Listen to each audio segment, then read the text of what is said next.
Ya, Assalamualaikum warahmatullahi wabarakatuh. Oke, sekarang pertemuan kita selanjutnya ini adalah untuk membahas tentang perawatan berkelanjutan pada ODA ya. Jadi kita kan kemarin sudah belajar tentang pencegahan-pencegahannya. Yang spesifik melalui jalur transmisi khusus misalkan seperti PMTS ya, untuk yang melalui transmisi seksual, harm reduction untuk yang pada penasun atau inject drug user ya, dan kemudian PMTCT untuk yang pencegahan penularan lewat ibu dan anak gitu. Nah, kemudian kita kemarin bahas terakhir sebelum libur adalah kewaspadaan universal. Nah, kalau kewaspadaan universal itu adalah bentuk pencegahan yang umum, yang lebih umum dibandingkan ODA saja secara spesifik. Tapi kalau pada kewaspadaan universal dia lebih menekankan pada yang penularan lewat cairan dan juga darah dan kontaminasi yang ada lewat jaringan gitu, jadi jaringan tubuh. Jadi dia lebih ke umum, tapi itu merupakan bentuk juga salah satu pencegahan HIV/AIDS di pelayanan kesehatan.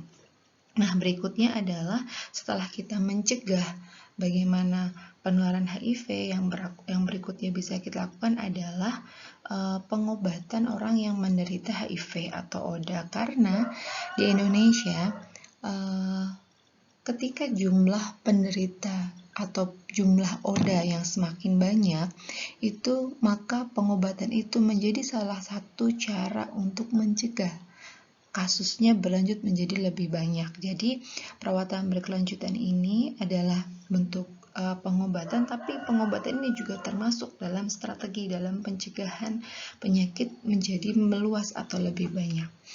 Nah, di sini akan kita bahas ya perawatan berkelanjutan, atau istilahnya kalau kalian cari dalam literatur bahasa Inggris adalah continuum of care.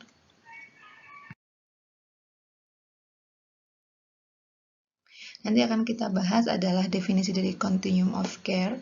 Apa sih yang diperlukan agar ODA ini bisa sehat gitu ya, bisa tetap terkontrol kesehatannya. Dan kemudian di Indonesia ada yang disebut sebagai layanan komprehensif HIV/IMS berkesinambungan.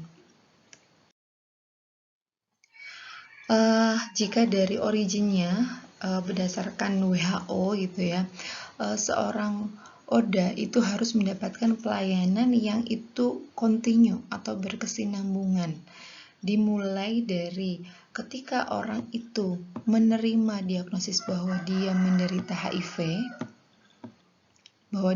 HIV ya, sampai hingga dia berobat dan pengobatannya itu berhasil untuk mengendalikan infeksi HIV-nya dengan menggunakan pengobatan ya. Jadi pelayanan atau perawatan berkelanjutan gitu ya, pelayanan HIV yang kontinum yang terus-menerus itu dimulai dari bisa mendiagnosa ODA, kemudian setiap ODA yang terdiagnosa itu dihubungkan kepada pelayanan kesehatan, jadi masuk ke pelayanan kesehatan, berobat ke pelayanan kesehatan.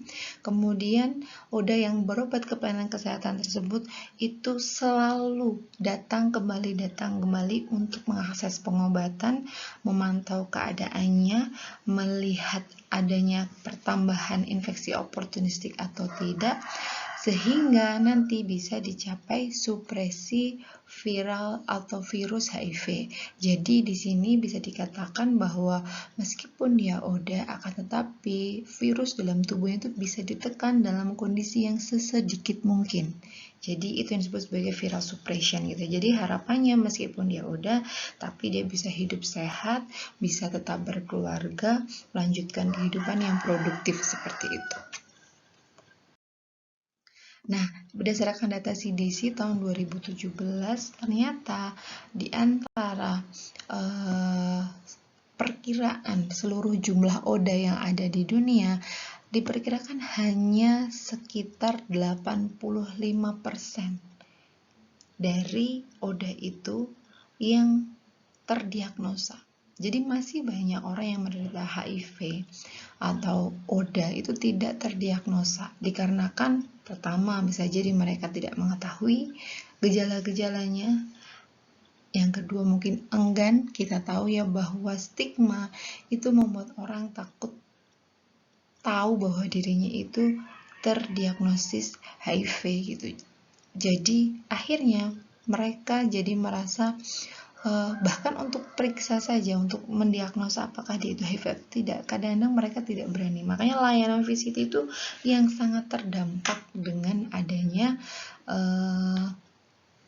stigma dan diskriminasi pada HIV, karena orang baru mau masuk saja mereka sudah langsung takut gitu. Padahal layanan VCT adalah pintu pertama seseorang yang berisiko dan rentan terkena HIV untuk kemudian diketahui dan kemudian akhirnya bisa masuk dalam pelayanan kesehatan, dalam artian bisa mulai mendapatkan pelayanan. Itu pintu pertamanya adalah setelah VCT itu gitu. Jika VCT itu orang saja sudah takut mau VCT, otomatis pelayanan yang berikutnya ya, yang memperoleh pelayanan, yang memperoleh ARV dan terus mendapatkan ARV hingga dia mengalami viral suppression atau ditekan kondisi virusnya, jelas akan jauh lebih sedikit gitu. Jadi stigma pada HIV itu benar-benar berpengaruh sekali pada continuum of care dari HIV ini ya, terutama untuk ibaratnya kayak membuka pintu yang pertama, yaitu pintu mengetahui dia itu terdiagnosis lewat VCT itu. Oke, dan berikutnya adalah dari 85% yang terdiagnosis ini, hanya sekitar 62%-nya saja yang kemudian memperoleh pelayanan kesehatan. Nah, ini juga efek dari stigma ya. Banyak orang yang mengetahui bahwa dirinya itu HIV, karena takut dia mendapatkan stigma dan juga diskriminasi, mereka malah banyak yang akhirnya memilih untuk mengisolasi diri, menjauhkan diri dari orang-orang yang mereka kenal, menghilang gitu ya, dan malah tidak mendapatkan pelayanan. Dan ini malah justru memperbesar kemungkinan mereka untuk menularkan virus ini kepada yang lain gitu, karena dia tidak diobati seperti itu. Jadi justru malah resikonya menjadi semakin besar lagi. Dan kemudian dari yang mendapatkan pelayanan, ternyata lebih sedikit lagi orang yang bertahan di pelayanan, dalam artian terus-menerus mengakses pengobatan gitu, karena sekali lagi ya, itu dibutuhkan dukungan dari kelompok sebaya, kemudian dari dirinya sendiri gitu ya, untuk terus mau minum obat terus-menerus seumur hidup. Dan kemudian di antara orang yang terus bertahan dalam pelayanan kesehatan, yang selalu berobat, selalu mengkonsumsi ARV, mengecek kondisi kesehatannya secara rutin, ada sekitar 49% yang dia berhasil menekan virus itu dalam kondisi serendah-rendahnya. Makanya nggak heran ya kalau kita sekarang sering menemui individu yang dia ODA tapi dia memiliki suaminya negatif dan bisa memiliki anak-anak yang negatif pula gitu. Jadi dengan terkontrol kondisi virusnya, ODA tetap bisa berkeluarga, memiliki suami dengan tidak memiliki suami maupun memiliki istri dengan tidak menularkan kepada pasangannya, dan tetap bisa hidup produktif. Dan itu adalah tujuan dari pelayanan berkesinambungan dari ODA. Nah, berikutnya di Indonesia, layanan itu disebut sebagai layanan komprehensif HIV/IMS berkesinambungan. Layanan komprehensif itu komprehensif karena dia meliputi promotif, preventif, kuratif, dan rehabilitatif semua bentuk pelayanan HIV dan IMS ya. Dia mulai dari monitoring, evaluasi, surveillance, karena untuk upaya promosi juga kita perlu mengevaluasi bagaimana pelayanan kita, pencegahan kita, dan juga pengobatannya gitu ya. Dia ada di puskesmas rujukan maupun rujukan dan di seluruh fasilitas kesehatan di rumah sakit rujukan kabupaten dan kota. Itu adalah layanan komprehensif, jadi meliputi berbagai macam upaya promotif, preventif, kuratif, rehabilitatif yang mencakup semua bentuk layanan HIV/IMS ya.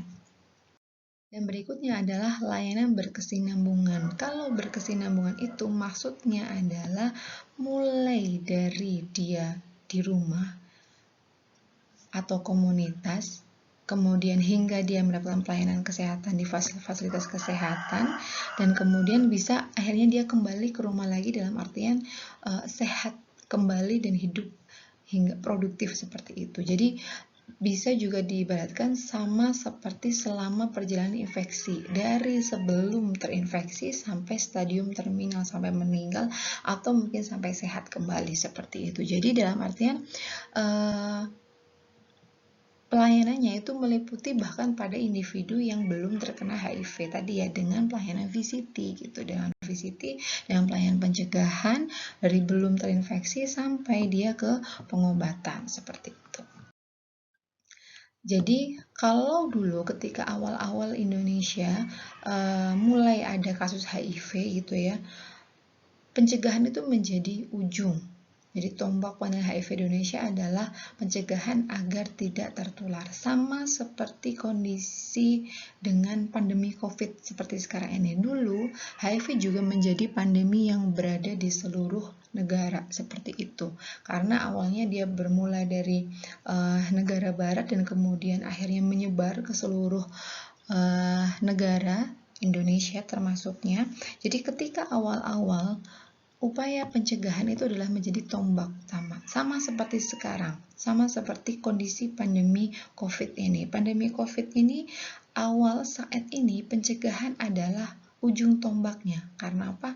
Karena kita belum memiliki atau belum mengetahui obat yang dalam artian spesifik mengobati itu, dan juga belum memiliki vaksin untuk mencegah penularannya. Jadi otomatis yang bisa kita lakukan adalah upaya-upaya pencegahan seperti social distancing, seperti rajin cuci tangan, PHBS yang lebih baik ya, rajin cuci tangan, kemudian menggunakan masker, dan lain sebagainya. Jadi ketika di awal adalah upaya pencegahan yang menjadi ujung. Nah sekarang dengan semakin banyaknya orang terinfeksi, maka dibutuhkan upaya terapi atau pengobatan. Nah pengobatan ini akhirnya menjadi salah satu upaya pencegahan juga gitu. Jadi karena kita tahu jumlahnya semakin banyak, maka dengan kita mengobati orang yang terinfeksi, kita juga turut mencegah orang yang terinfeksi tadi untuk menularkan lagi kepada orang-orang yang lain. Maka selain pencegahan agar tidak tertular, pengobatan pada orang yang mengalami HIV itu juga sudah termasuk dalam bentuk pencegahan dan sekaligus sebagai bentuk penanganan adanya individu yang terinfeksi HIV. Nah, kemudian ini adalah 5 komponen LKB atau layanan komprehensif berkesinambungan. Tadi dari 5 komponen utama ya. Yang pertama jelas pencegahan. Kalau sudah tertular, maka yang dilakukan adalah harus dirawat ya, masuk ke pelayanan kesehatan untuk kemudian diobati, dan kita harus memberikan dukungan dalam berbagai macam aspek, karena kita tahu ODA itu sangat terdampak dari sisi mental dan sebagainya karena stigma dan juga diskriminasi yang masih berkembang di Indonesia. Dan juga layanan konseling untuk penguatan tadi ya, penguatan terutama dari sisi perubahan perilaku dan sebagainya. Jadi 5 komponen utamanya: pencegahan, perawatan, pengobatan, dukungan, dan konseling. Nah, ini adalah jenis layanan komprehensif HIV, dimulai dari promotif preventif, kemudian di sini adalah kuratif dan sekaligus rehabilitatif seperti itu. Promotif preventifnya seperti yang sudah kita pelajari ya, promosi kesehatan secara umum untuk melakukan yang paling primer yang pada PMTCT kemarin yang sudah kita bahas. Yang paling primer adalah mencegah individu yang usia reproduktif untuk dia tertular HIV ya. Jadi dengan ABCD, kampanye ABCD, abstinensia. Ada yang ingat ABCD? Abstinensia. B-nya adalah be faithful, C-nya use condom, D no drug, dan I-nya adalah educate ya, education. Berikutnya adalah ketersediaan dan akses pencegahan ya. Kondom, kemudian alat suntik steril ini ada melalui program PMTS ya, dan juga harm reduction. Jadi kondom dan alat suntik steril untuk mencegah pada transmisi khusus. Kemudian PTRM ini adalah untuk layanan harm reduction juga masuk dalam harm reduction. Penapisan darah donor ini adalah untuk yang pada masyarakat umum ya, agar tidak menulari populasi umum yang bukan populasi rentan tertentu gitu ya, atau ponci, kelompok kunci. Kemudian life skill education ini untuk remaja. Remaja utamanya adalah tadi sasarannya adalah agar pada individu usia reproduktif itu jangan sampai ada yang tertular HIV, sehingga waktu hidup mereka masih panjang, mereka kesempatan untuk mungkin berkeluarga dan sebagainya, ini ya lewat life skill education. Kemudian pada yang sudah mengalami HIV, yaitu dukungan agar dia patuh berobatnya, layanan pencegahan pada ibu dan anak ya, PPIA. Layanan IMS dan KIA dan KB ini dan ke 10 remaja itu adalah pintu untuk saling terintegrasi untuk bisa, misalkan ada sampai kasus HIV, agar bisa langsung tertangani. Seperti itu. Dan kemudian yang paling akhir adalah pencegahan pasca pajenan pada kelompok individu yang berisiko, misalkan seperti pekerja kesehatan, terus kemudian individu yang memiliki pasangan ODA, di mana pasangan ODA itu adalah dia negatif, sementara dia memiliki pasangan ODA, maka dia bisa mendapatkan ini ya, pencegahan pasca pajenan gitu, atau profilaksis pasca pajenan. Berikutnya adalah tata laksana klinis HIV. Ini adalah pengobatan ya, pengobatan yang dilaksanakan untuk penderita HIV dengan pengobatan medis dasar, harus diberikan ARV. Kemudian karena ODA itu banyak mengalami infeksi oportunistik, maka harus didiagnosis apa infeksi oportunistik yang dialami dan kemudian diobati. Dan kalau di Indonesia infeksi oportunistik yang paling banyak adalah TB ya, jadi makanya TB HIV itu adalah pengobatan yang termasuk difokuskan gitu ya. Dan kemudian jika ODA itu belum menunjukkan adanya infeksi oportunistik tertentu, maka dicegah profilaksis atau pengobatan untuk pencegahan munculnya infeksi oportunistik dan kemungkinan komorbid lain yaitu hepatitis. Dan kemudian perawatan paliatif ini terutama kalau yang sudah masuk dalam stadium terminal, dan juga dukungan gizi serta dukungan lain yang memang diperlukan oleh ODA, terutama karena biasanya dari sisi sosial dan mental dia terdampak ya. Kemudian juga dari sisi ekonomi otomatis dia terdampak karena pengobatan itu kan membutuhkan biaya. Ditambah jika karena statusnya sebagai ODA kemudian dia mengalami stigma di tempat kerjanya sehingga terburuknya dia bisa dikeluarkan dari tempat kerjanya, maka harus ada dukungan ekonomi ya, dan juga dukungan hukum legal gitu yang perlu untuk mendukung mereka bisa hidup normal seperti individu-individu yang lainnya. Nah, ini adalah LKB dan kemudian sasarannya. Jadi kita ingat bahwa tadi layanan komprehensif berkesinambungan itu adalah layanan dari yang belum terpapar HIV hingga sampai ke stadium terminal atau yang paling akhir. Nah, program-program yang ditujukan sesuai dengan tahapan dia terinfeksi HIV-nya atau tahapan perjalanan infeksinya adalah pencegahan ya. Pencegahan adalah diterapkan pada semua, mulai dari yang belum hingga yang sudah terinfeksi HIV gitu ya, yang sudah terpajan dan terinfeksi HIV. Pencegahan dilakukan pada semuanya. Dan juga VCT jelas. Ini adalah program VCT dan juga program pencegahan itu diutamakan untuk yang belum positif HIV, dalam artian individu yang sehat tidak terpapar dan juga tidak terinfeksi HIV.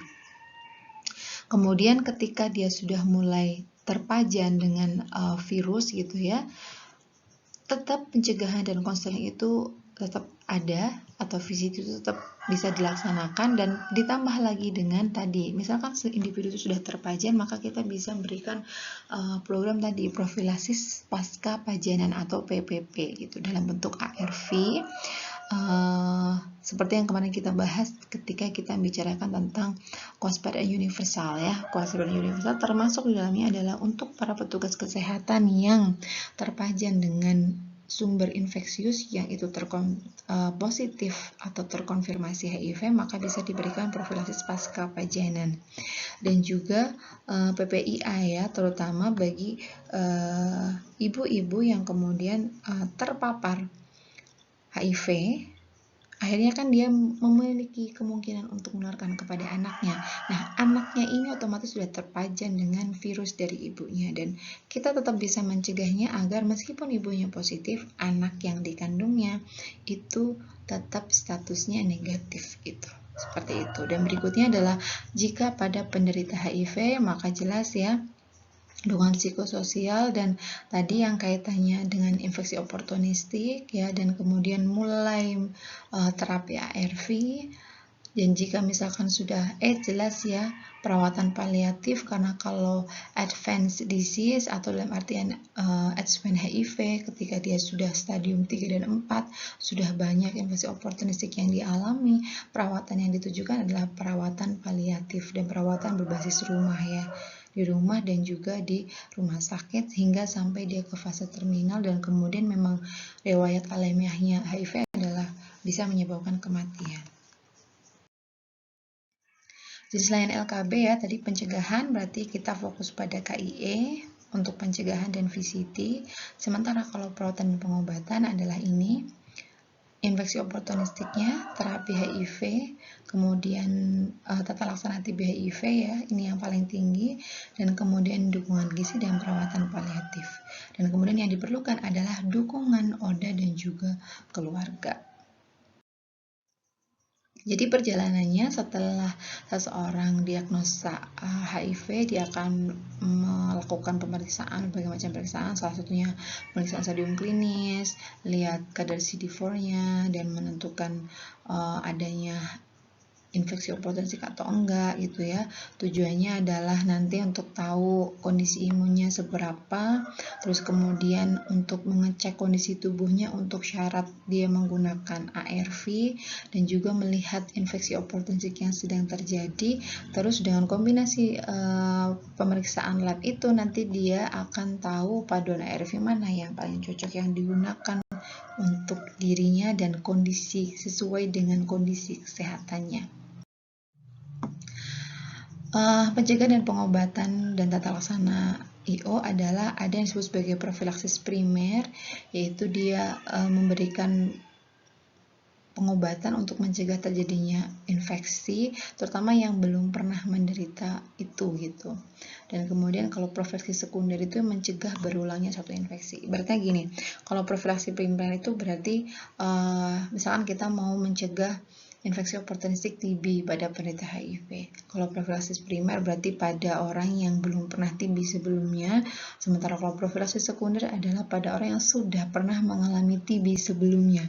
Barangkali akibat dia terkena HIV, kemudian infeksi itu meskipun dulu sudah terobati dan sembuh, kemudian muncul lagi infeksi tersebut. Dia jadi misalkan dulu pernah TB, karena dia terkena HIV, kemudian akhirnya jadi TB lagi, misalkan seperti itu.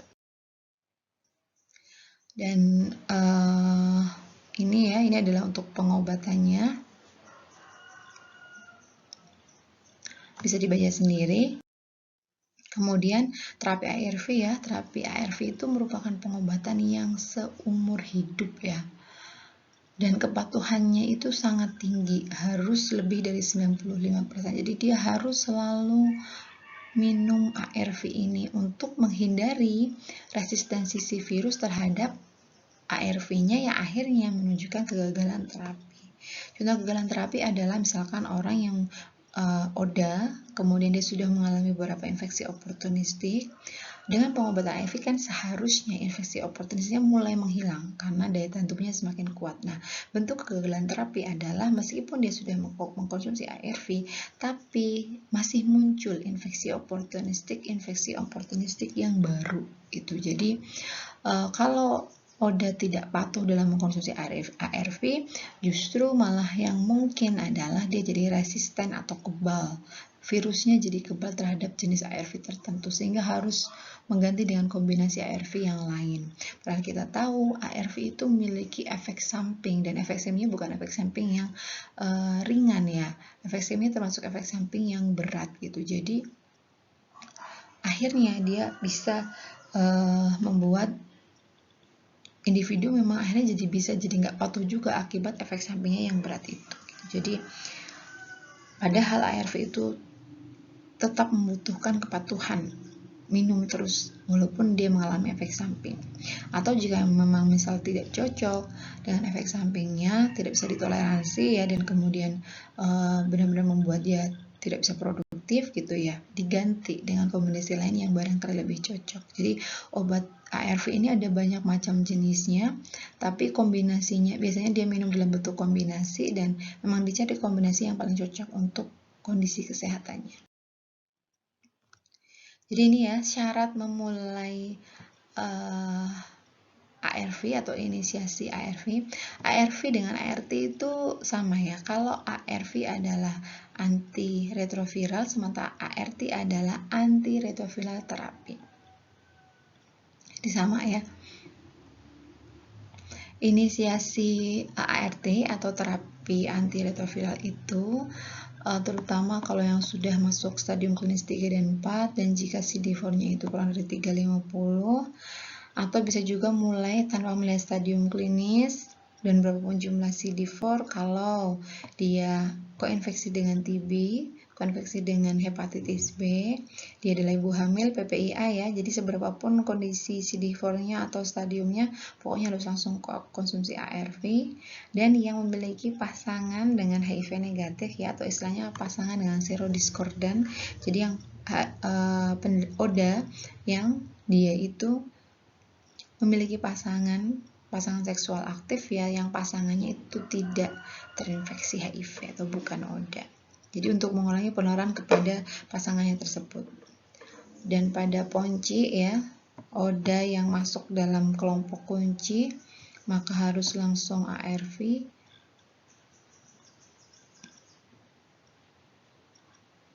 Dan kemudian pada populasi umum, terutama kalau yang ada suatu daerah yang epidemi HIV-nya itu meluas hingga ke populasi umum dan banyak di sana.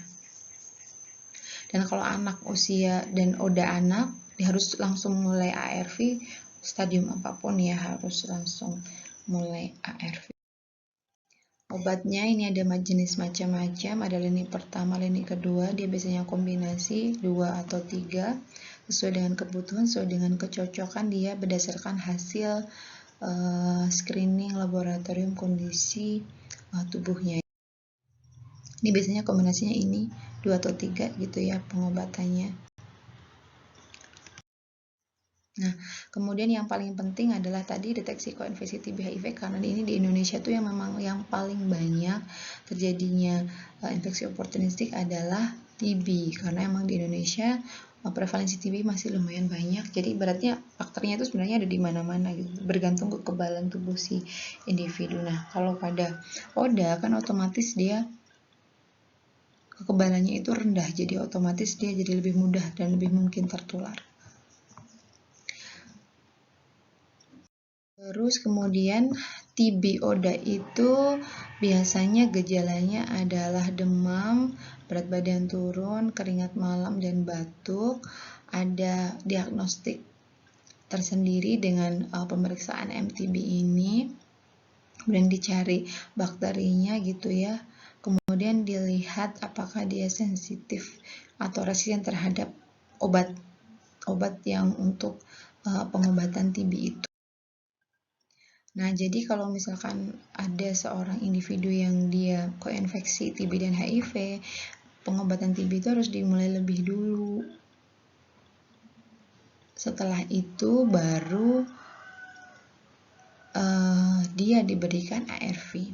Jadi obat TB dulu, setelah obat TB habis itu baru diberikan ARV. Hari ini dilakukan tujuannya adalah untuk menghindari adanya reaksi ya akibat penggunaan ARV dengan infeksi oportunistik yang Berikutnya masuk dalam dukungan-dukungan ya. Jadi infeksi HIV dalam tubuh Oda itu sebenarnya memang punya dampak besar pada kondisi atau status gizi tubuhnya gitu ya, karena infeksi sendiri itu menyebabkan zat-zat gizi mikro itu dan makro itu terganggu. Akhirnya dalam bentuk kelihatan paling nyata adalah lewat penurunan berat badan gitu ya. Makanya dalam salah satu gejala pada stadium klinis adalah adanya penurunan berat badan. Jadi memang ibaratnya tubuh terus-terusan melawan infeksi itu membutuhkan energi yang besar. Dia benar-benar menguras cadangan energinya sehingga terjadi penurunan berat badan yang sangat besar. Nah, ditambah kalau misalkan ada penurunan defisiensi zat-zat gizi mikro, akibat tadi ya sistem imun tubuhnya itu rusak, akhirnya dia jadi semakin tidak mampu melawan HIV-nya itu sendiri dan juga infeksi lain. Nah, akhirnya kayak lingkaran setan gitu.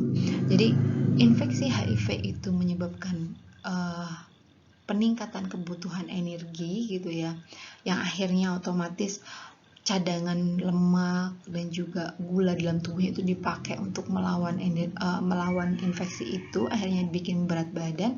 Sementara gangguan metabolisme, penurunan nafsu makan yang dialami oleh penderita HIV atau ODA itu kan memang dia biasanya mengalami gangguan metabolisme, penurunan nafsu makan, dan juga infeksi oportunisnya kan ada juga yang berupa diare. Itu kan akan mempengaruhi intake atau masukan dari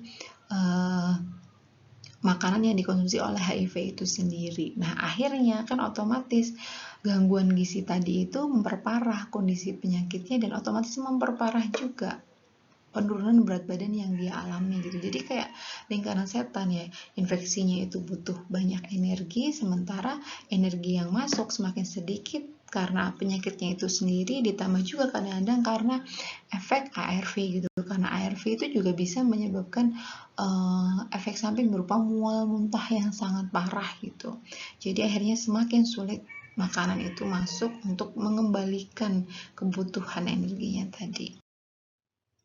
Dan berikutnya adalah terutama kalau yang sudah HIV advance gitu ya, atau sudah masuk ke advanced disease, penyakitnya infeksi oportunisnya sudah masuk dalam stadium 3 dan stadium 4, yang diperlukan di sana adalah perawatan paliatif. Perawatan paliatif itu adalah pendekatan komprehensif yang sifatnya itu hanya untuk mengurangi penderitaan sehingga kualitas hidup lebih baik. Jadi dalam artian dia cuma bisa untuk pengobatan itu adalah untuk mengobati rasa sakitnya saja. Jadi tidak ke sumber masalahnya gitu. Jadi ibaratnya HIV-nya itu sudah sulit untuk ditangani, tapi yang bisa dilakukan adalah untuk mengurangi rasa sakitnya aja biar dia tidak mengalami sakit yang lebih banyak gitu. Jadi ini sama seperti kalau kayak perawatan untuk kanker stadium terminal. Perawatan stadium terminal itu sudah tidak bisa mengobati kankernya, jadi tidak dihilangkan kankernya, tapi yang dilakukan hanyalah misalkan dia misalkan akhirnya mengalami kesakitan akibat kankernya, yang diobati sakitnya aja. Jadi kayak gejala luarnya tapi bukan intinya dari sakitnya itu apa gitu ya. Jadi sama seperti ini, kalau pada ODA sudah tahap terminal, stadium terminal, maka yang diobati adalah gejala-gejala penyertanya yang tujuannya hanyalah agar untuk mengurangi rasa sakit gitu. Dan juga biasanya pendekatannya menggunakan pendekatan psikososial dan juga spiritualnya, berarti untuk lebih ya pasrah, didekatkan kepada Tuhan seperti itu. Oke, bisa dibaca. Nah, jadi akhirnya komponen perawatan komprehensif berkesinambungan itu pada ODA dan juga orang yang hidup dengan ODA itu paling utamanya adalah pencegahan ya. Jadi basic awalnya adalah pencegahan. Kita lihat dari diagram ini, maka basic yang paling awal adalah pencegahan.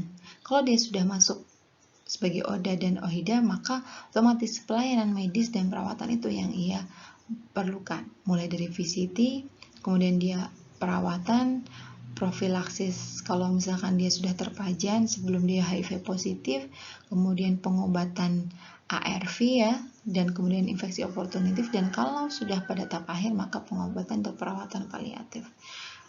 Di samping itu, selama mengalami pengobatan ini yang diperlukan adalah berbagai macam dukungan, terutama dukungan sosial ya, materi, ekonomi gitu. Terus kemudian dukungan psikososial, terutama dengan konseling, perubahan perilaku menuju lebih baik, ada kelompok dukungan ODA gitu ya, atau istilahnya KDS, kelompok dukungan sebaya dalam artian sama-sama menderita HIV, kemudian bimbingan rohani ya untuk spiritual, dan juga pelayanan dukungan masyarakat ya. Kita tahu di Indonesia ada WPA, Warga Peduli AIDS ya, dibentuk oleh KPA. Jadi memang tujuannya adalah untuk dalam bentuk dukungan psikososial itu, dan juga berbagai macam dukungan hukum, karena kadang-kadang mereka juga mengalami diskriminasi yang itu merugikan ya. Jadi ini adalah komponen LKB yang ada di Indonesia yang kaitannya dengan pelayanan dan juga perawatan dan juga dukungan.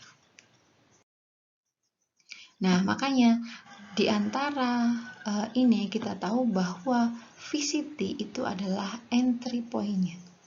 Dengan di sini VCT adalah entry point menuju berbagai macam pelayanan yang dialami ODA. Jadi, jika misalkan ada stigma dan kemudian itu berdampak pada orang untuk takut melakukan tes HIV, itu akan sangat merugikan bagi kelompok ODA tersebut gitu, karena itu otomatis padahal pintu pertama itu adalah VCT tadi. Kalau sudah VCT, dia akan bisa terlink, dalam artian terhubungkan dengan berbagai macam klinik. Jika misalkan dia diketahui dia HIV positif, dia akan diberitahu kemana pelayanan yang bisa mengobati, dalam artian untuk pengobatan HIV-nya itu gitu. Jadi dia akan dirujuk menuju ke pusat pelayanan kesehatan yang untuk pengobatannya bisa misalkan dari puskesmas, kemudian nanti ke rumah sakit kabupaten atau kota, dan kemudian jika dia mengalami infeksi oportunistik yang berat bisa ke pelayanan tersier gitu ya. Dan kemudian juga nanti ketika dari VCT itu, biasanya dari VCT itu nanti akan terhubung dengan berbagai macam KDS gitu. Jadi nanti akan dihubungkan dengan kelompok dukungan sebaya.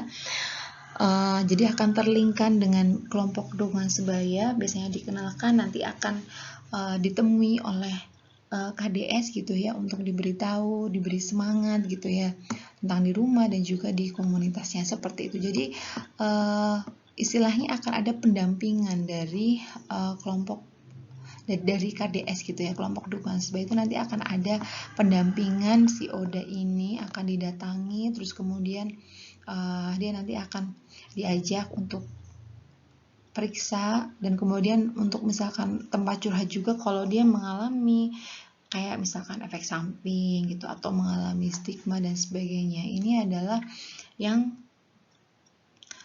dilakukan oleh KDS ini gitu. Jadi penting sekali VCT ini karena akan membuka banyak hal gitu ya. Dia akan bisa terlink dengan pelayanan kesehatan, terlink dengan kelompok dukungan sebaya, yang mana itu memang sangat penting untuk pengobatan dan pelayanan HIV. Nah ini ya, jadi ODA, kelompok pendukung ODA di masyarakat, kita tahu ada WPA ya, Warga Peduli AIDS gitu ya. Jadi di sana memang KPA setiap kota itu membentuk WPA itu sebagai bentuk dari kelompok pendukung ODA itu tadi. Jadi tujuannya adalah mengedukasi, jelas ya, mengedukasi masyarakat untuk menghindarkan, untuk mengurangi adanya stigma, dan kemudian ditambah juga agar dalam artian membantu ODA untuk siap dalam artian menerima terapi ARV, dan kemudian kalau misalkan terutama kalau yang KDS gitu ya, beri motivasi, terutama kalau yang menolak terapi gitu, nggak mau diobati gitu, padahal itu adalah suatu hal yang sangat mereka butuhkan, seperti itu.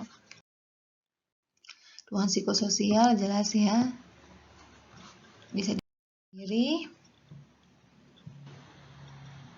Ya, jadi jejaringnya adalah ini ya, dari masyarakat, puskesmas, ke rumah sakit, hingga ke rumah sakit rujukan. Oke, jadi demikian untuk pelayanan berkesinambungan ya, untuk perawatan berkesinambungan untuk yang ODA. Nanti kalian akan saya beri tugas berupa tugas pendalaman materi yang kalian bisa jawab pada kolom discussion yang nanti akan saya tambahkan, dan juga itu berfungsi sebagai absensi ya. Kalau gitu saya tutup. Assalamualaikum warahmatullahi wabarakatuh.